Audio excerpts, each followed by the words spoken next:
The modern idea of stress began in 1936 on a rooftop in Montreal, Canada, with a handful of rats freezing inside cages in the winter wind. Canadian endocrinologist Hans Selye would subject the rats to freezing temperatures and then make them go hungry for long periods of time. After they died, he examined the physical effects and saw changes to their adrenal glands. And so the idea of stress and its potential costs to the body was born. It could be said Canadians invented stress.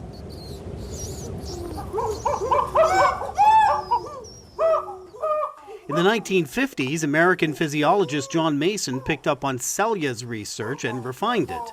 Mason conducted experiments in which two groups of monkeys were deprived of food for a short period of time. In group 1, monkeys were alone, but in group 2, those monkeys watched as a third group was given food. The second group of monkeys tested higher stress hormone levels. This proved stress wasn't just physical, it was psychological too.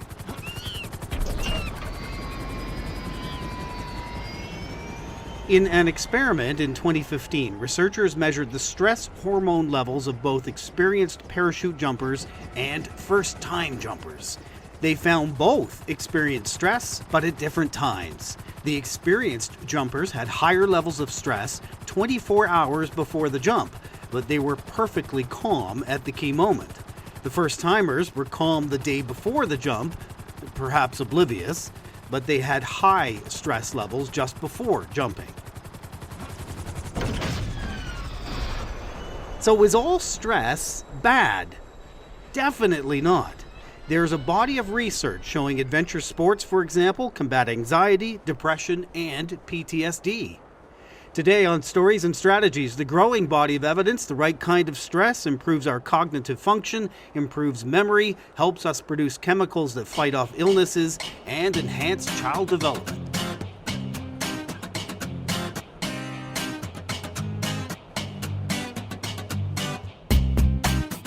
My name is Doug Downs. My guest today is Sue Langley, founder and CEO of the Langley Group. Hello, Sue. Hi, Doug. Good to be here. I'm glad you could join us. You're joining us today from Byron Bay, just north of Sydney in Australia, where I'm sure you are enjoying spring and pretty soon summer. It is beautiful here today. It's 28 degrees. The sun is shining. Had my walk on the beach this morning, so all is well in the world. We've been to your area of the world. It is absolutely beautiful. Once we're all traveling again, I recommend listeners go. Sue, you are the founder of the Langley Group and both creator and facilitator for the Diploma of Positive Psychology and Wellbeing, which was the first government-accredited vocational qualification in the field in Australia. You are a master trainer for the Myers-Solovey-Caruso Emotional Intelligence Test, and there's an easier way to say that, right? It's called the Mesquite. The Mesquite EQ test, emotional intelligence test. And the strengths profile, you hold a master's degree in the neuroscience of leadership, which I'm fascinated about. Your degree from Middlesex University. You've worked with many global organizations, including Salesforce, SAP, Schneider Electric, which is absolutely huge. And you're widely regarded as a global leading advisor on the practical workplace application of emotional intelligence, positive psychology, and neuroscience. There is lots for us to talk about. Absolutely. Sue, as professional communicators, we live in and surrounded by stress. We're either stressed out, we're working with leaders who are very stressed, coworkers who are very stressed, stakeholders on large projects where we're trying to get them to be okay with the project, who are very stressed about what we're doing. How would you characterize good stress versus bad stress? It's a really good question. And I think what's really funny is we've used the word stress to usually only mean bad.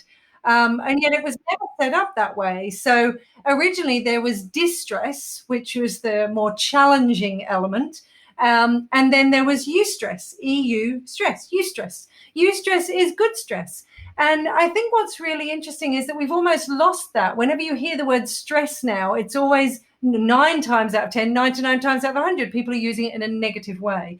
And yet I'd love for people to think about when have they had good stress. Because I don't know about you, there are some times in my life that maybe at the time caused me a little of anxiety or etc.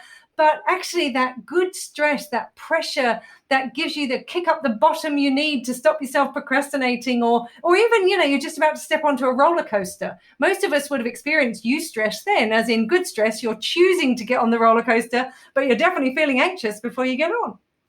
So there's a key part. I'm empowered because I'm making a choice. That I know that's got to be a key element.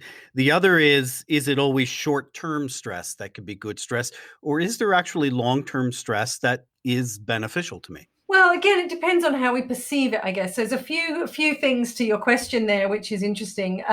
One is when we think about stress, stress is normal, it is natural, it is part of what we do, and absolutely, it's often short term in the moment. We have the stress response, if you like, where our sympathetic nervous system kicks into action to help us, and that can be really good.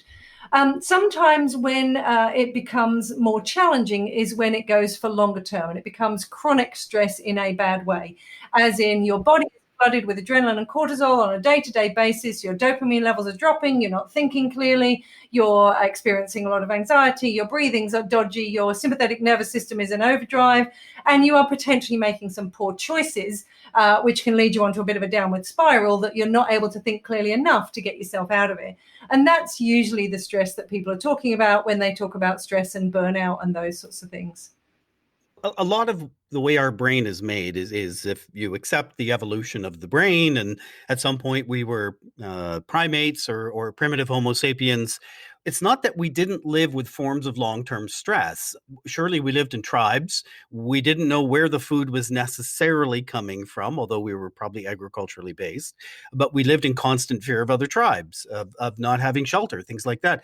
Long-term stress is not unique to modern humans. It's absolutely not unique, and I think the challenge for us is maybe we're just not learning the skills to handle it. And again, probably COVID is a great example of this. Some people are really taking this extra pressure as an opportunity. I'm seeing some businesses and some individuals do some amazing things where they're turning stress into possibilities and opportunities and new ways of doing things and looking at things differently. And there are other people who are absolutely in that panic mode of back to where we were. We've got to get back to how we were. And I appreciate many people are in many different situations when stress occurs, that you cannot generalize across people. What I will say, though, is we have the tools to deal with them, with stress when it comes up. And if we've got those tools in our toolkit, we know what the science tells us about how to manage this. And one of them that you mentioned earlier about choice, we know one of the basic psychological needs is autonomy.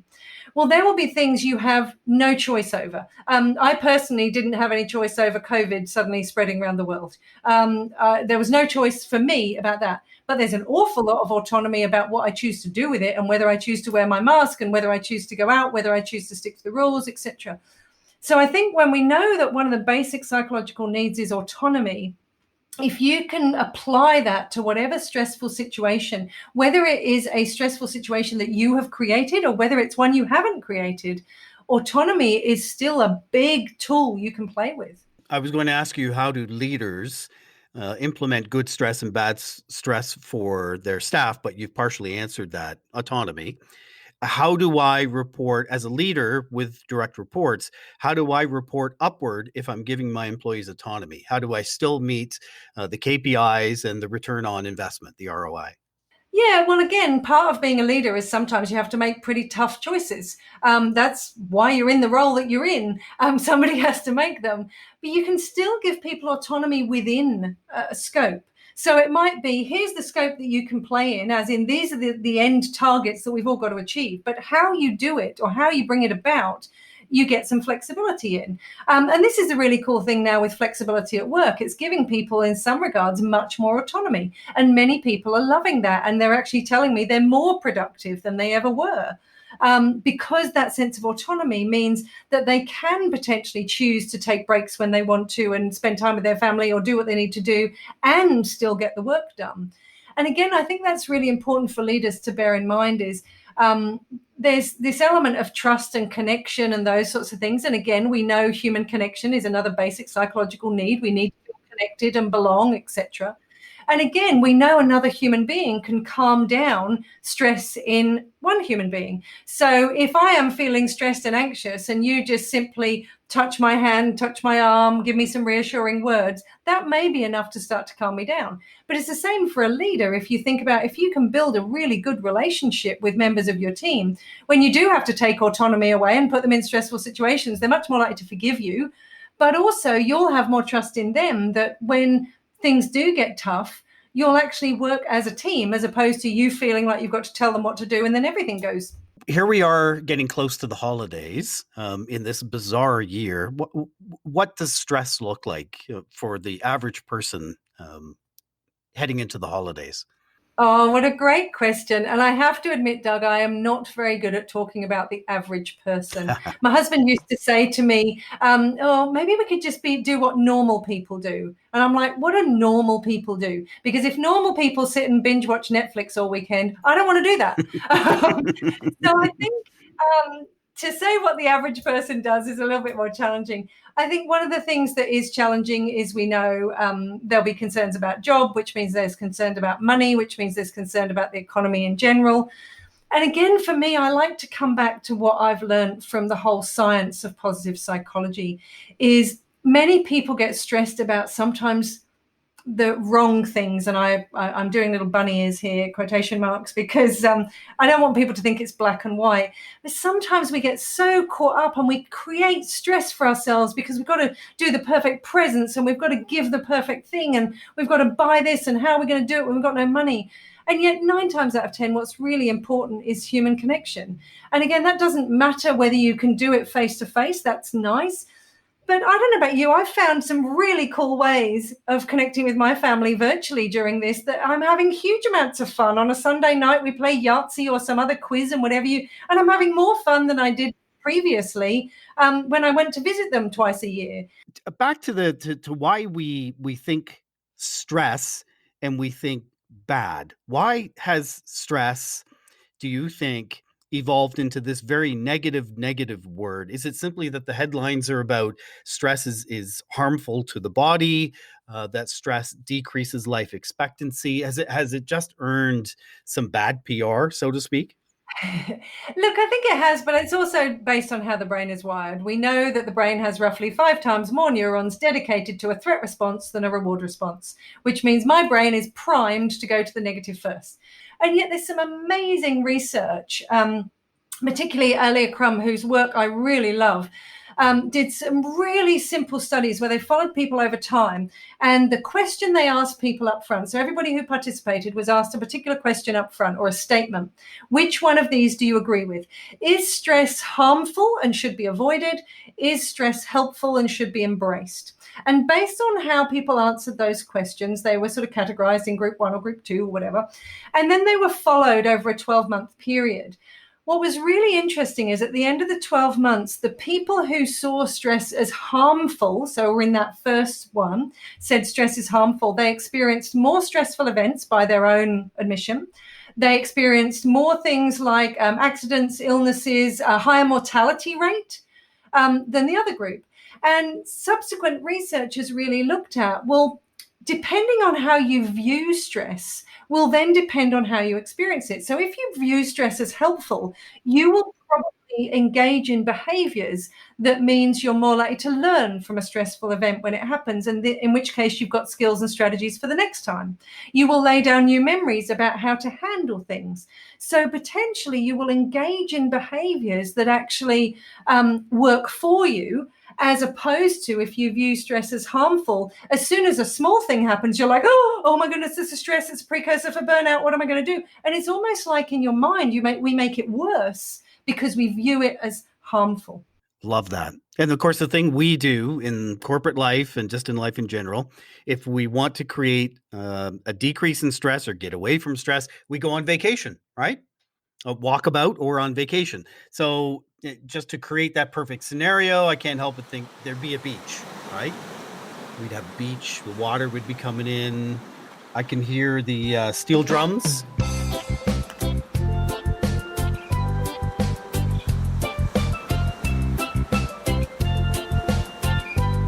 What else, Sue? What's on our vacation here? What else would There's got to be a few birds in the trees.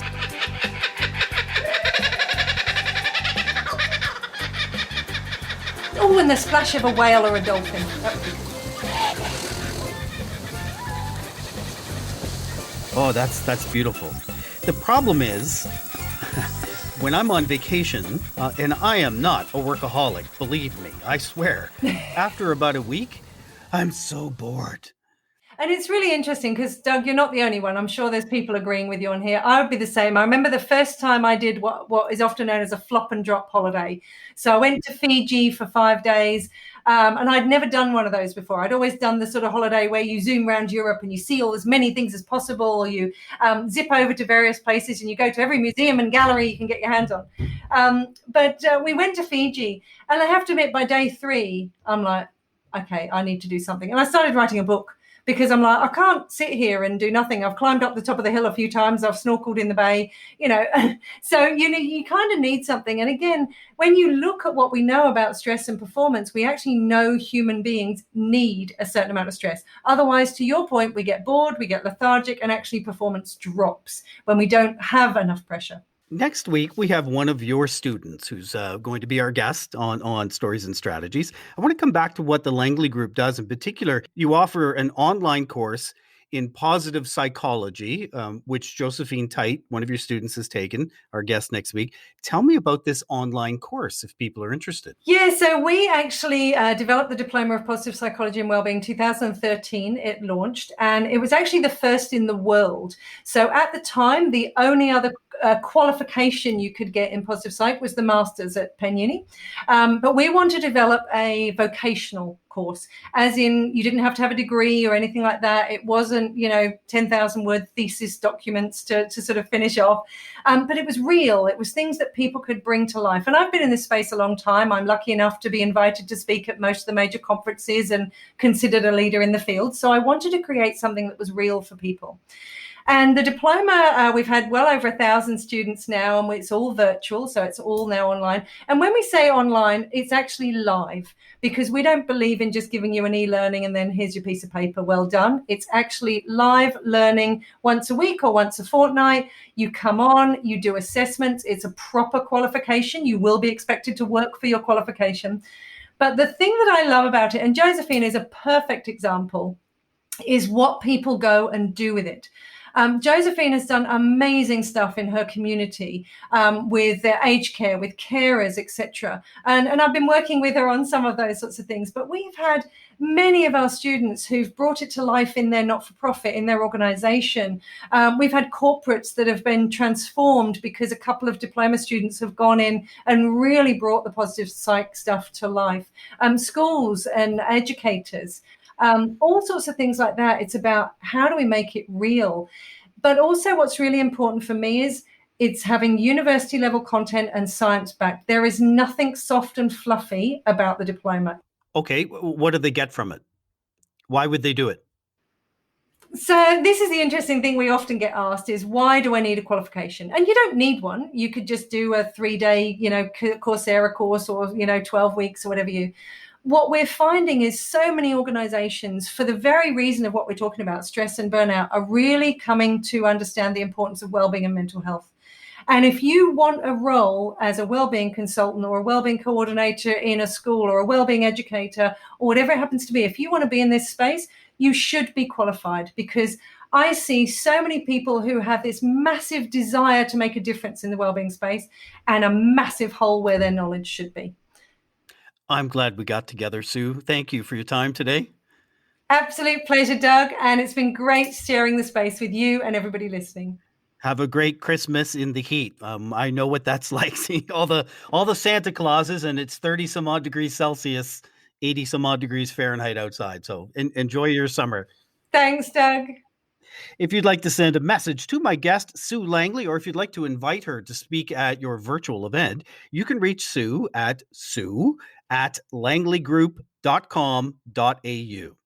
If you liked what you heard, we're hoping you choose to subscribe to Stories and Strategies and receive updated episodes automatically.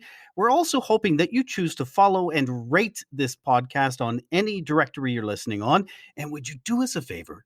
Recommend this podcast to one friend. If you have an idea for an episode or you just want to tell us something, send us a note at info@jgrcommunications.com. Thanks for listening.